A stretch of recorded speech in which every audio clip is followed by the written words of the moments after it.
À une de l'actualité, le président de la République, Abdelaziz Bouteflika, procède à un mouvement des secrétaires généraux des wilayas et des circonscriptions administratives. Les détails dans un instant. Les agriculteurs, les pêcheurs et les artisans sont tenus de présenter désormais un banc de transactions commerciales à compter du dernier trimestre de cette année. C'est une décision du ministère du Commerce pour lutter contre la spéculation.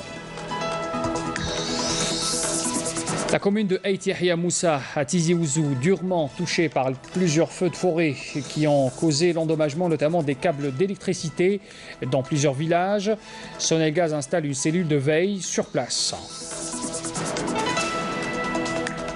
Puis on parle aussi de la wilaya de Tindouf. Une ambition est affichée. Il faut arriver à une autonomie dans la production de lait cru. C'est un défi considérable pour cette région du sud où les conditions climatiques sont difficiles.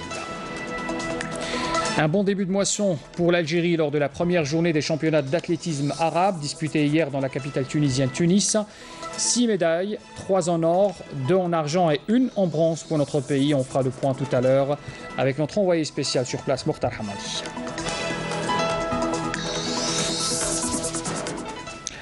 Bienvenue à tous. Pour commencer d'abord, comme je l'annonçais en titre, le président de la République, Abdelaziz Bouteflika, a procédé aujourd'hui à un mouvement des secrétaires généraux des wilayas des circonscriptions administratives. À ce titre, sont nommés en qualité de secrétaires généraux des wilayas, mesdames et messieurs, d'abord Meziane Nassiba, secrétaire général de la wilaya de Chlef, Bechlaoui Youssef, secrétaire général de la wilaya de Batna, Mezhoud Toufiq, secrétaire général de la wilaya de Béjaïa, Mourpi Mohamed, secrétaire général de la wilaya de Blida, Mohamed Farid, secrétaire général de la wilaya de Tamanrasset, Ben Ammar Mohamed, secrétaire général de la wilaya d'Alger, Bouzegza Lounès, secrétaire général de la wilaya de Sétif, également nommé Lekhal Ayat Abdeslam, secrétaire général de la wilaya de Skikda, Bradaï Abdelkader, secrétaire général de la wilaya de Sidi Bel Abbas, Abla Kamel, secrétaire général de la wilaya de Annaba, Mous Jahid, secrétaire général de la wilaya de Guelma, nommé également par le président Bekouch Ben Ammar,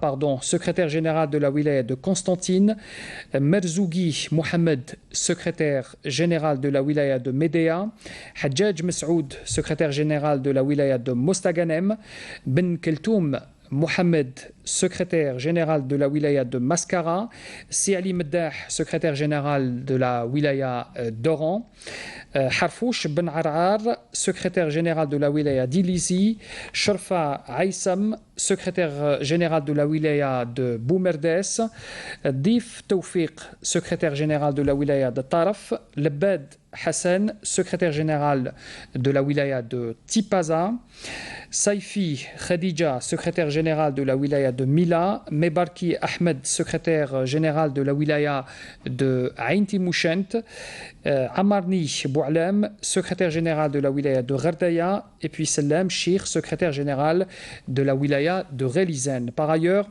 sont nommés également en qualité de secrétaire général de circonscription administrative, Dehaj Mohamed Del Barka, secrétaire général de la circonscription administrative de Bni Abbas à la wilaya de Bachar, également nommé Nouassar Brahim, secrétaire général de la circonscription administrative d'Ingezem dans la wilaya de Tamanrasset, Bedda Khaled, également nommé comme secrétaire général de la circonscription administrative de Tougourt dans la wilaya de Ouergla, et puis enfin Bellawar Qadour, secrétaire général de la circonscription administrative de Janet dans la wilaya d'Ilizi. Voilà donc les secrétaires généraux qui ont donc été nommés aujourd'hui même par le président de la République lors d'un mouvement qui a concerné ce corps de métier. Dans l'actualité aussi, le Premier ministre Abdelmadjid Tebboune a reçu aujourd'hui à Alger le vice-premier ministre, ministre également des Affaires étrangères de la République du Yémen, Abdelmalek Abdeljalil El-Makhlafi. Ce dernier effectue une visite de travail en Algérie dans le cadre de la concertation traditionnelle et permanente entre les responsables des deux pays.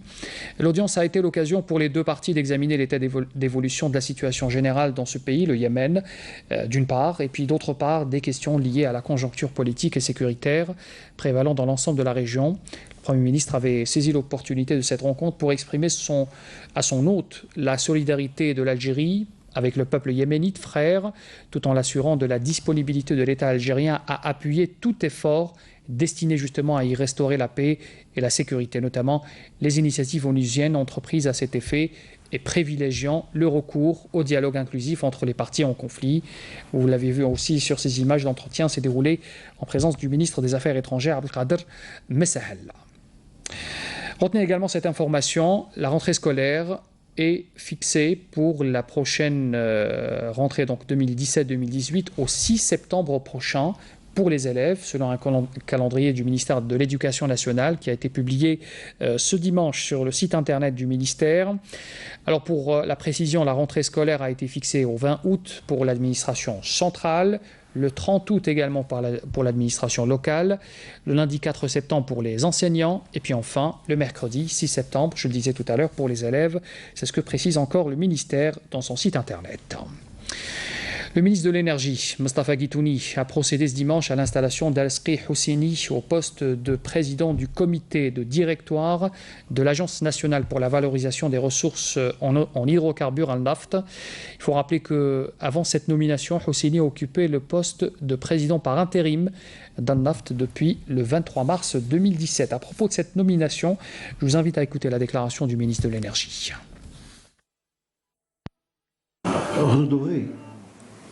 L'image de marque de Sonatrach à travers Naft. C'est inadmissible qu'on puisse avoir recours à 2 ou 3 appels d'offres et qui sortent infructueux. C'est pas normal. Alors entre l'appel d'offres, la date de l'appel d'offres, jusqu'à la remise de l'ordre de service, en passant par le contrat, ça prend 2 mois. En tout et pour tout. Avec un planning à l'appui, ça prend 2 mois.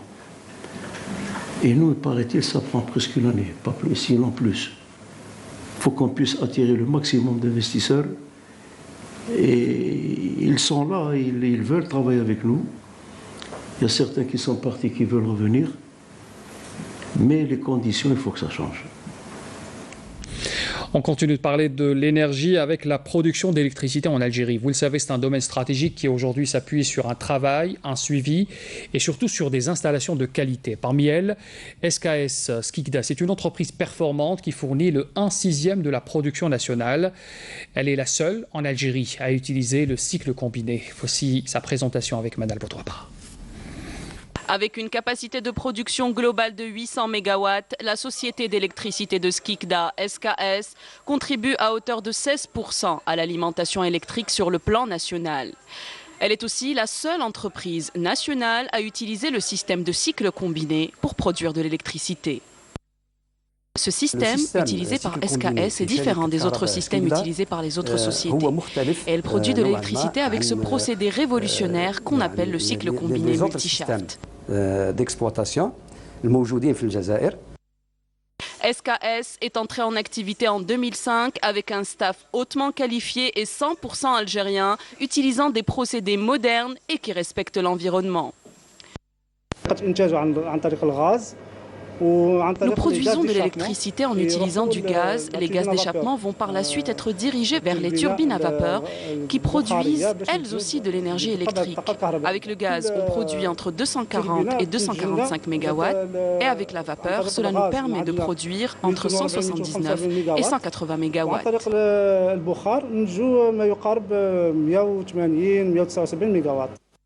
Avec une demande en constante croissance en alimentation électrique, notamment durant l'été, la capacité de production de la société peut atteindre les 12 000 MW durant toute la saison et 6 gigawatts annuellement. On parle à présent de la commune d'Aïtihia, Aïtihia Moussa, dans la wilaya Tizi Ouzou. Cette région a été durement touchée par plusieurs feux de forêt qui se sont déclarés quasi simultanément dans plusieurs villages. Et ces foyers d'incendie ont causé l'endommagement des câbles d'électricité. Sonalgaz a d'ailleurs dépêché ses équipes sur place pour régler ce problème. Nous sommes sur les hauteurs de la commune d'Aïtihia Moussa à Tizi Ouzou. Il y a quelques jours, ces forêts étaient encore luxuriantes, avant que les feux ne se déclarent. Les incendies ont causé une importante panne d'électricité et ont privé de courant tous les habitants du village.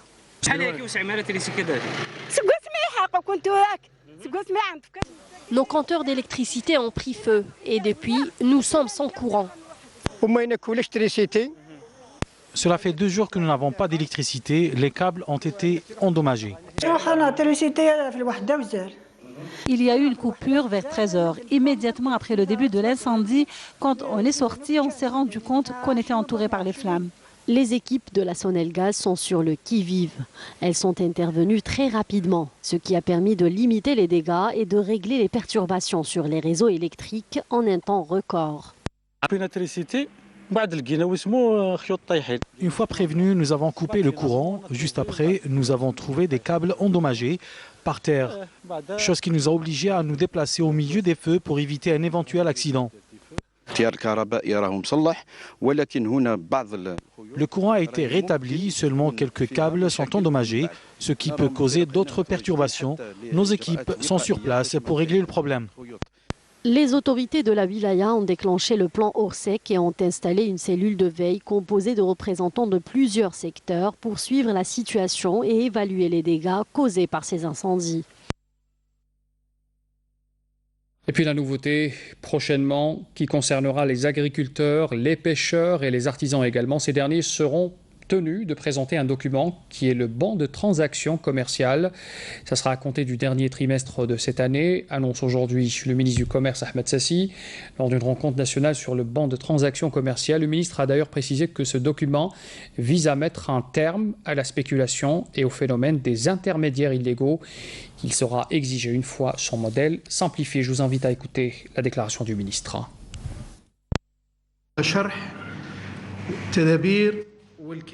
L'explication des mesures et modalités relatives à la généralisation de l'utilisation du bon de transaction commerciale qui apparaît avec le décret exécutif a pour but de garantir la transparence des transactions, connaître les quantités vendues et les prix pratiqués et maîtriser les circuits de commercialisation. Ce bon a pour but de sensibiliser les opérateurs du secteur avec les nouvelles mesures apportées par le décret. On continue de parler dans le même sillage. L'agroalimentaire, c'est un choix judicieux pour s'accorder l'autosuffisance alimentaire en Algérie. Ce choix est plus qu'adopté par les pouvoirs publics en soutenant d'abord les agriculteurs et puis les transformateurs industriels. Amal Messaïda. Une économie se construit notamment avec l'industrie de transformation agroalimentaire afin d'assurer une autosuffisance. Il s'agit donc d'une activité qui complète une autre, créatrice de richesses et de postes d'emploi. L'industrie de transformation agroalimentaire est une bonne alternative à l'hydrocarbure.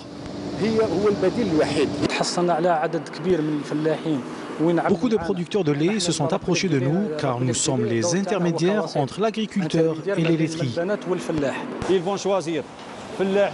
On aimerait que l'État apporte son aide aux vrais éleveurs en subventionnant 500 à 600 vaches pour qu'ils puissent couvrir la demande. Pour notre part, nous avons investi dans une laiterie à Boudouaou de 8000 m² achevée à hauteur de 90%. Et la nouvelle stratégie adoptée par l'État pour faire face à la crise est d'investir les hauts plateaux et le désert algérien en proposant aux agriculteurs de ces régions des facilitations.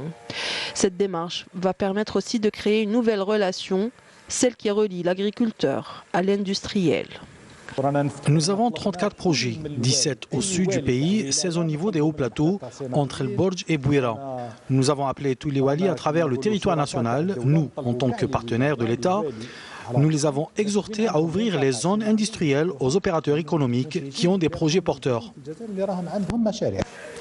Ainsi, l'agriculture permettra de diversifier l'économie nationale à travers la création de petites et moyennes entreprises issues de l'industrie de transformation. Et peut-être que l'exemple viendrait de la wilaya de Tindouf, cette wilaya du sud où l'ambition est affichée. Il faut arriver à une autonomie dans la production du lait cru. C'est un défi considérable pour cette région où les conditions climatiques sont difficiles. Mais l'effort de certains investisseurs commence à donner ses fruits. Le lait cru commence peu à peu à remplacer la poudre de lait importée, avec en prime la disponibilité aussi du lait de chamel. Sarah Sharif. Avec une capacité dépassant les 10 000 litres par jour, cette unité de production de lait, lancée récemment, parvient à répondre aux besoins de la wilaya de Tindouf en cette matière essentielle, une aubaine pour les habitants de la région. En 2017, alors les 2 premiers mois, ما لحقناش la totalité de la production تاعنا اللي هي قريب 11 000 litres jour بصح depuis le mois de mars وجينا voilà لحقنا les 11 000 litres jour. On est très content d'avoir du lait produit à Tindouf. C'est mieux que le lait de poudre. Le lait est disponible et il est de bonne qualité. Suite à un ensemble de mesures incitatives initiées par les pouvoirs publics, notamment l'ouverture du secteur à l'investissement privé, de nombreux investisseurs se sont engagés dans la production de lait de vache, mais aussi le lait de camel.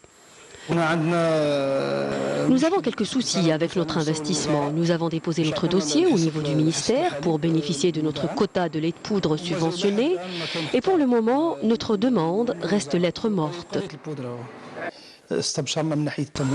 Nous sommes optimistes quant au subventionnement. Il est toutefois aussi important d'accompagner ces jeunes investisseurs pour garantir une bonne qualité du lait en suivant des procédés de transformation et de pasteurisation conformes.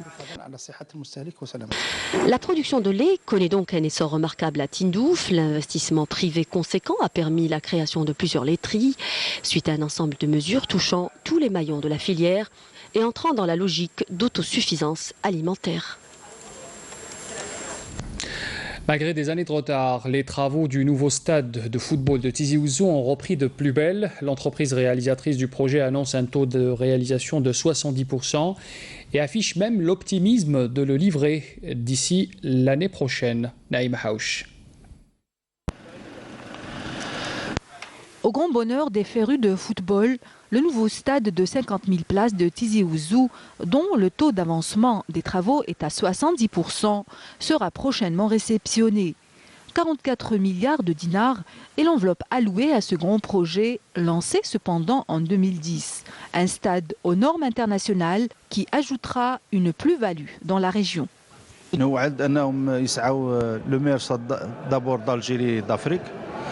C'est un stade qui sera aussi meilleur que le stade européen. Le stade dispose d'infrastructures ultra-modernes que je n'ai pas vues ailleurs.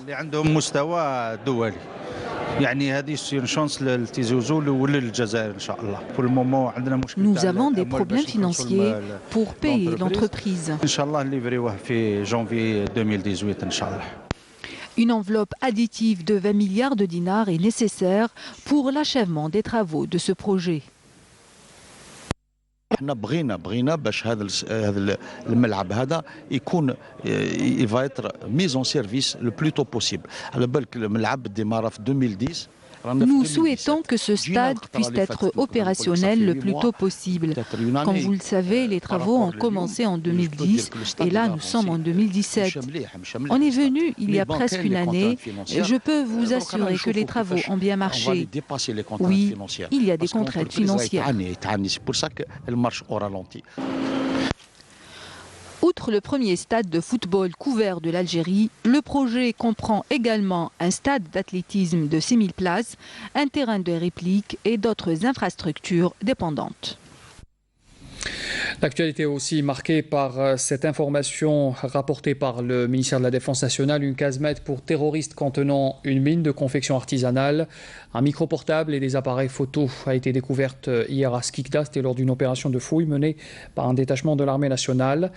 On apprend par ailleurs qu'un détachement de l'ANP et des gardes-frontières, en coordination avec les services des douanes, ont intercepté à Sidi Bel Abbas et Tlemcen 3 narcotrafiquants qui avaient en leur possession 135 kg de kif traité. Des activités sportives et ludiques ont été organisées à l'occasion de la journée de l'enfant dans la wilaya de Béjaïa en faveur des enfants en colonie de vacances et puis des enfants sahraouis venant des camps de réfugiés. Détail Salem Kasser. Quoi de mieux que des activités estivales pour célébrer la journée nationale de l'enfant? Plusieurs groupes de filles et garçons se sont réunis sur la plage à l'occasion, en présence d'officiels et du wali de Béjaïa. اليوم أردنا من خلال هذه الوقفة باش نتقاسم أفراحنا مع أبنائنا الأطفال لأنه À travers ces activités ludiques, nous voulons promouvoir cette journée de l'enfant. Et comme vous le savez, l'enfant est l'investissement de demain. Et Béjaïa, à l'instar des autres wilayas du pays, est connu pour sa jeunesse et son dynamisme.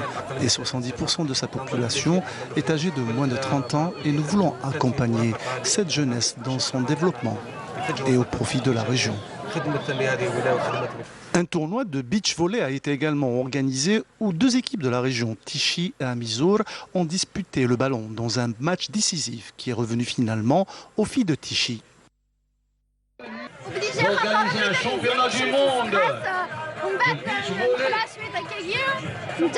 Nous avons pu les distancer à la fin du match et nous avons gagné.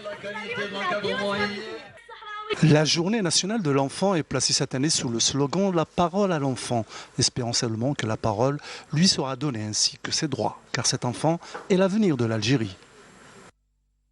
Le sport, à présent, l'entraîneur du Nahd Houssein-Dey, Nabil Nriz, a arrêté la liste des 23 joueurs retenus pour le championnat arabe des clubs champions prévu en Égypte le 21 de ce mois jusqu'au 6 août prochain. Le milieu défensif, Houssine Al-Orfi, blessé, a déclaré forfait pour cette compétition alors que Zemiti, Farhat, Roudine ou Goudjil également ont été écartés pour des choix tactiques de l'entraîneur. Lors de cette compétition, le Nasseria évoluera dans le groupe A en compagnie de l'Ahli du Caire, Al-Wihda de l'Émirat Arabe Uni et puis Al-Faisali, autre équipe également venant de Jordanie. On continue avec le sport pour vous parler de sport de nature. C'est une discipline qui était à l'honneur ces derniers jours à Tlemcen, dans la commune de Bni Bahdel, dans la région de Bni Snous, au programme des courses à vélo et des randonnées pédestres. Hakim Kishrouta. Tombée de rideau sur le 4e festival des sports de la nature de la commune de Bni Bahtel, daïra de Beni Souss, wilaya de Tlemcen, avec le déroulement des 3 dernières épreuves au programme de ce festival. La course cycliste, la randonnée pédestre et les courses d'orientation, avec la participation d'un grand nombre d'athlètes et amoureux de la nature. En cyclisme, 5 catégories ont pris le départ de la commune de Bni Bahtel sur différentes distances pour les benjamins et les minimes, les cadets ainsi que les juniors et seniors, et où la concurrence était rude entre les concurrents. Les amoureux de la randonnée pour leur part ont eu droit à un somptueux parcours de 11 km aux environs de Beni Souss, où la nature leur a offert de superbes tableaux de verdure et petits ruisseaux au milieu des arbres fruitiers et oliviers que les villageois de la région entretiennent avec amour et passion, ainsi que des ruines d'anciennes habitations très riches en histoire. Et comme tout a une fin, c'est dans une ambiance pleine d'émotion et de satisfaction que tous les participants se sont retrouvés autour du président de l'APC de Bni Bahtel, M. Maziani Mohamed, pour la cérémonie de clôture, la remise des diplômes et des trophées aux vainqueurs des différentes épreuves.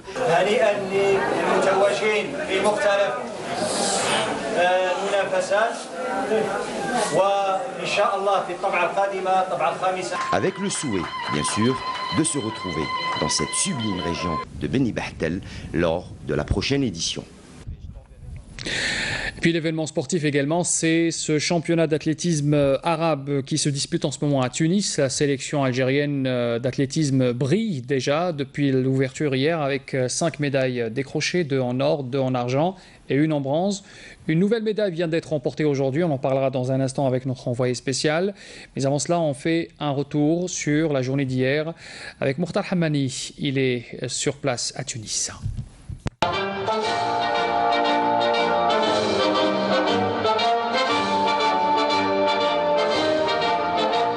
Début des athlètes algériens dans cette première journée des championnats arabes où l'hymne Qassaman a retenti à 2 reprises grâce à la sauteuse en longueur Romaïssa Belabioud qui est allée chercher l'or à 6,30 m, alors que Mohamed Amer avait planté le décor très tôt le matin sur le 20 km marche, s'imposant en 1h32 minutes et 24 secondes. Au début, ما نكذبش عليك كنت خايفة باسكو كيما على بالكم في باكو تبليسيت دونك حبست حتى عندي دوكا 15 يوم اللي ريبرونيت فريمون لي زونطرينمون تاعي كنت فريمون خايفة مي الحمد لله ديك دخلت في الكونكور حبيت بروميي سو كيما في باكو بروميي سو ناسيوري من بعد نخدم الاز والحمد لله يا ربي. كانت منافسة صعيبة عرفنا كيفاش نجيري ولا كومبيتيسيون الحمد لله انا فرحانين. À retenir également la très belle performance de Riyad Selloum qui prend l'argent du saut en hauteur avec 2,16 m. C'est ma première participation déjà au championnat arabe senior. C'est une belle sortie, je pense, avec 2,16 m. J'ai réalisé mon record il y a 4 jours de cela à Alger. J'avais fait 2,20 m, je confirme aujourd'hui avec un 2,16 m. Ayman Sabr a fait de même sur le 20 km marche et dans la même spécialité, Bariza Ghazlani offre le seul bronze algérien sur le 10 km marche. Nous estimons quand même que le bilan a été très positif pour cette première journée. D'autres chances de médailles sont à prévoir lors des prochaines journées. Justement, j'en parlais tout à l'heure de cette nouvelle médaille en or. Finalement, c'est 5 nouvelles médailles qui ont été décrochées également aujourd'hui. Notre envoyé spécial Mortal Hammani sur place vient de nous livrer cette information. Mortal, bonsoir. Vous êtes en direct avec nous à partir de Tunis. Vous avez assisté à l'ouverture hier avec cette belle performance. Et puis aujourd'hui, l'équipe, les athlètes algériens qui poursuivent leur bonne performance. Qu'en est-il de cette journée, Mortal ? Eh bien, tout simplement, bonsoir, Zohair Ben Bimarad. Tout simplement, Qassaman a retenti hier à 2 reprises. Il retentira dans un petit instant également à 2 reprises, puisqu'on a eu 2 nouvelles médailles d'or, 5 au total, 2 en bronze et 1 en argent. Yousra Ar'a, la sauteuse en hauteur, a été la première à planter le décor avec 1,71 m au 100 en hauteur. Elle a pratiquement survolé le concours. Et avant que Hicham Cherabi lui emboîte le pas sur le saut à la perche, pourtant il y avait un concurrent très fort. Le favori est un Tunisien. Il a su gérer son énergie pour franchir la barre de 5,25 m et remporter la médaille d'or. L'argent a été remporté par Amina Baptiste sur le 3000 mètres steeple. Il y a un instant, il était clair qu'elle ne pouvait pas battre la Tunisienne médaille olympique Habiba El Maghribi. Elle termine 2e et elle passe devant sa compatriote. Donc Nawal Yahid, 2e et 3e place pour l'Algérie. Il y a eu également du bronze sur le 400 mètres plat avec Fethi Ben Shaha qui vit en France. Il a dignement représenté l'Algérie. Il a attendu les 50 derniers mètres pour arracher le bronze. Donc 5 au total, 2 en or, 2 en bronze et 1 en argent. Comme hier, 5 plus 5, donc 10 au total pour dominer ce championnat arabe à 2 journées de compétition. Merci Mourtar, merci encore une fois. Une moisson impressionnante en 2 journées de compétition, 10 médailles, 4 en or. Il faut le souligner encore une fois, bravo à nos athlètes et bon courage pour la suite de cette compétition. En venant en Algérie pour parler culture à présent avec l'artiste l'Algérino qui est incontestablement l'un des chanteurs les plus en vogue en ce moment. Il avait enflammé la soirée d'hier au théâtre de Verdure à Oran. Ambiance avec Hassib Abdallah.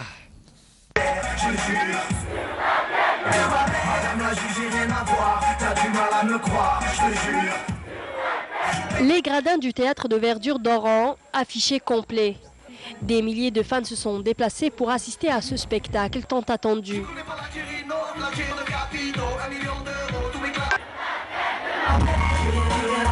La star de la soirée, c'est lui, l'Algérino, l'un des chanteurs les plus en vogue en ce moment.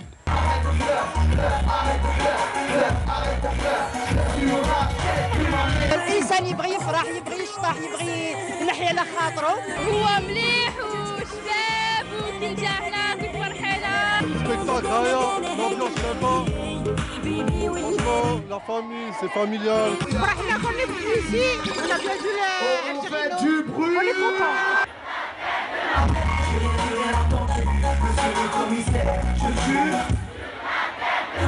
Hip-hop, rap et R&B, comme à ses habitudes, le jeune chanteur a su emballer ses fans au rythme de ses chansons.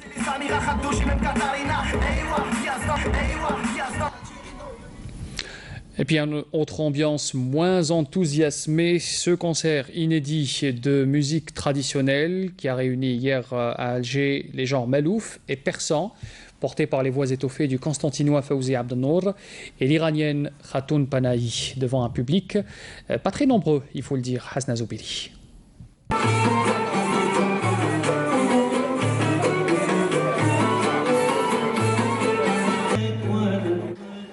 Un concert inédit de musique traditionnelle a réuni hier soir les genres malouf et persan, portés par les voix étoffées du Constantinois Fawzi Abdelnour et de l'Iranienne Khatoun Panahi.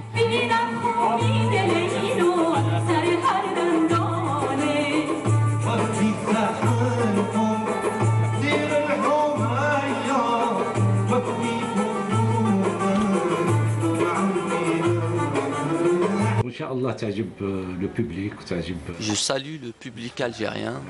J'espère que ce duo va leur plaire.